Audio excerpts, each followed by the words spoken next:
बच्चों, कैसे हैं आप सब? आशा करती हूँ आप सब अच्छे होंगे, स्वस्थ होंगे। स्वागत है आपका इस कक्षा में। आइए आज हम पढ़ते हैं हिंदी का अध्याय 6, जैसे को टेस्ट। किसी गांव में दो दोस्त रहते थे, दोनों में बड़ी गहरी दोस्ती थी। उन दोनों के नाम थे विजय और राजेश। विजय एक बार बीमार पड़ गया, उसका बहुत इलाज कराया। डॉक्टर साहब ने उसे हवा पानी बदलने की सलाह दी, यानी कि हवा पानी मतलब वातावरण जो होता है। विजय को भी ये सलाह पसंद है। घर से बाहर जाने से पहले विजय ने अपनी 500 गिन्नियां एक बक्से में डाली और अपने मित्र राजेश के घर जा पहुंचा।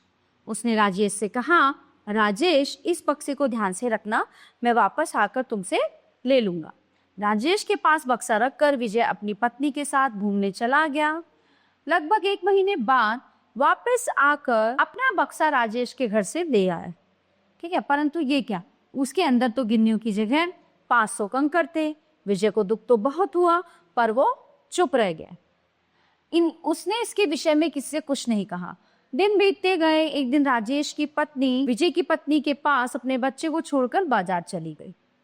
वह विजय की पत्नी से कह गई कि थोड़ी देर बाद वो अपने बच्चे को ले जाएगी। ठीक है, बाजार से लौटकर वह विजय के घर अपने बेटे को लेने पहुंची। विजय ने पहले ही अपनी पत्नी को गिन्नियों वाली बात पूरी तरह से समझा रखी थी, अतः उसकी पत्नी ने बंदर का एक बच्चा राजेश की पत्नी को दे दी। राजेश की पत्नी जल भुन गई। उसको विजय ने सलाह दी कि वो अपने पति से पूछे कि मामला क्या है। अपनी पत्नी से सारा किस्सा सुनकर राजेश समझ गया कि विजय ने ऐसा क्यों किया था। यह तो जैसे को तैसा उत्तर दिया गया था। अब राजेश के सामने और कोई चारा नहीं था।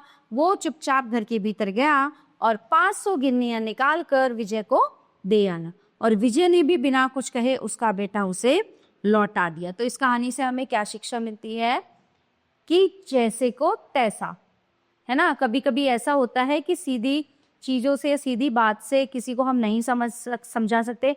किसी को उसी की भाषा में समझाना पड़ता है जब उसको चीजें समझ आती।